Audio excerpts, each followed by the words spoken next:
guys, Samara here. If you don't know me, I have 6 kids. And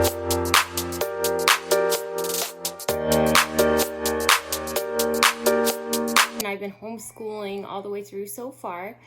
I'm going to show you guys a really easy way to be able to plan out a whole school day in 10 minutes. So I'm going to set the timer and here we go.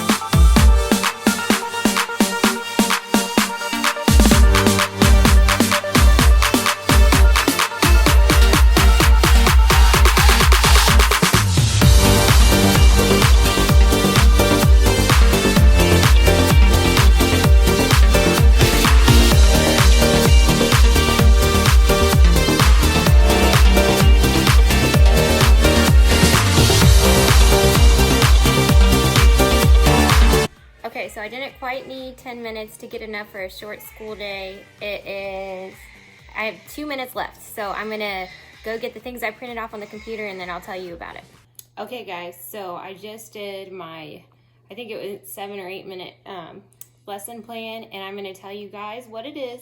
And this will just give you a better idea of how you can set up something really quick but still have a good solid school day, especially for those who are home for the first time homeschooling and not used to doing anything like this. Hopefully this will give you just a you can do it attitude. You guys can do it. You've taught your kids things before. You may not even realize you can teach your kids. You taught them to walk, you taught them to talk, you taught them to go potty in the potty.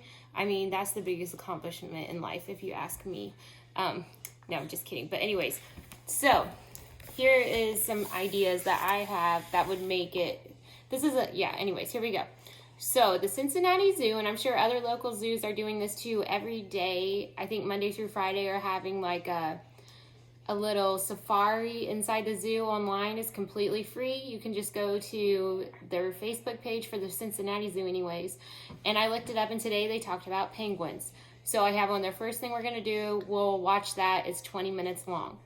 They'll watch that, and then depending on what grade they're in, they will have a project that goes along with that. So my kindergartner is going to draw a picture of a penguin or color one. I printed one out. If she doesn't want to try to draw, because sometimes that's just frustrating, she can draw or color a penguin. There's also YouTube videos that teach you how to draw, so the older kids might be able to watch one of those and follow along. That would be a good idea. So the kindergarten is going to do that. The second grader, draw a picture and write 2 sentences about the penguins, something that they heard, and so that'll just help with comprehension. The third grader is going to draw a picture and write a paragraph about the penguins, and my 6th grader is going to draw a picture and a 1-page essay on penguins, and I will allow her to use the computer and look up more information and not have to recall all the information that they learned, but some of it she will need to recall. Now for music.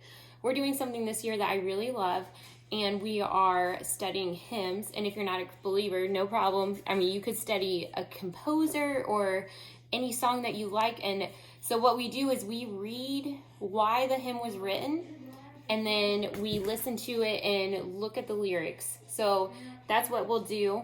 For music, I just go to YouTube and listen to it. There's also, I have some of these, and they have like the biography of a famous composer, and then you listen to all of that. And so I will have them draw or do something creative while they're listening to that, because it's kind of long.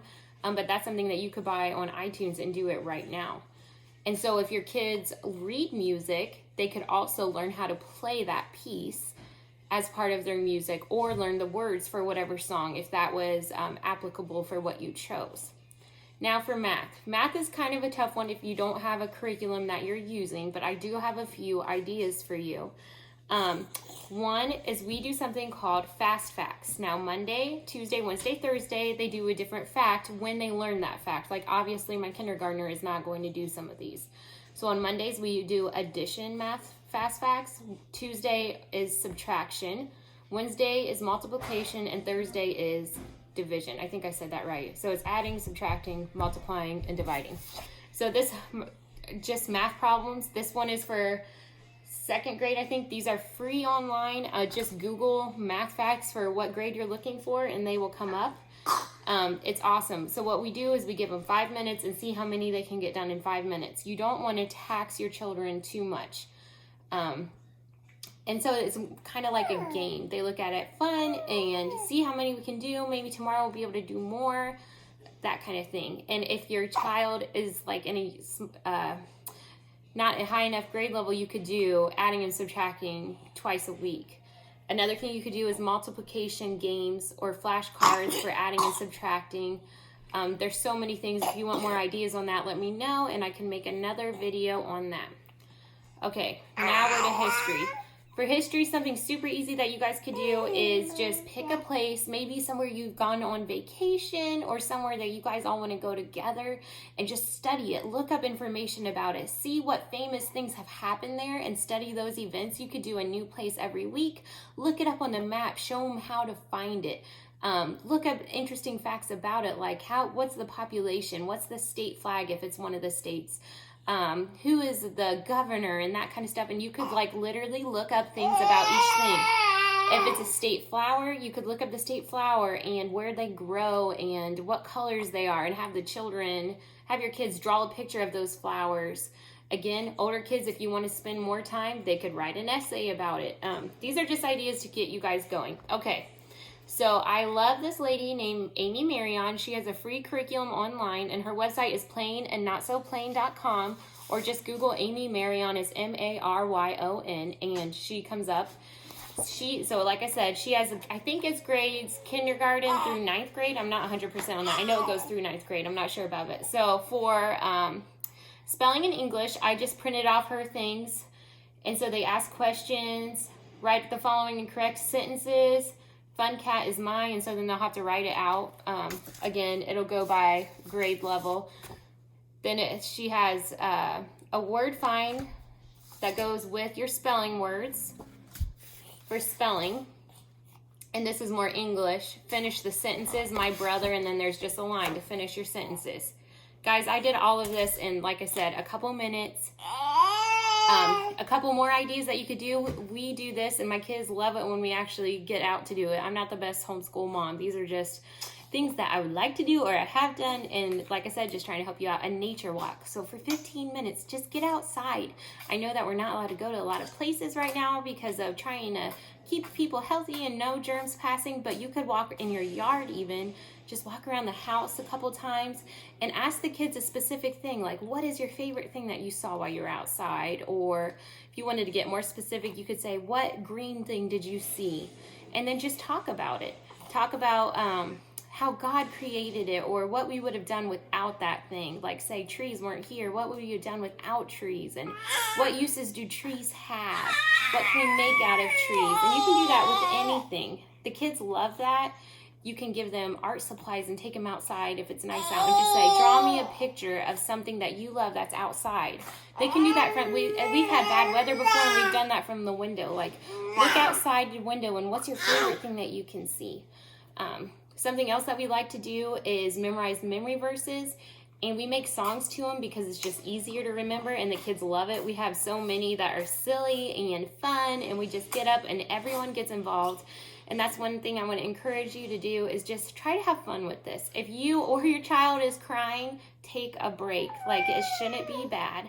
It should be fun. And another thing that we like to do, reading, depending on the grade level, for anyone in second grade is 20-minute reading.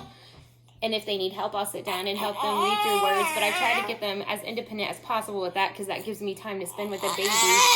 Sorry about the baby. And then so third grader up, they spend 30 minutes a day reading. And then we also do something called Book Basket. In Book Basket, you spend 15 minutes looking at books. Now they don't have to be reading. They can be looking at the pictures. They can be doing whatever they want. They're not allowed to draw. But that is just, it really does develop a love for books, believe it or not. I just have a giant basket of them and I bring them and we say it's time for Book Basket. We set the timer for 15 minutes and they all just take part and it's really fun. I hope that you enjoyed these ideas. If you want more ideas for a specific grade, just comment below and I'll do my best to get those out to you as soon as I can. Hang in there and you guys can do this.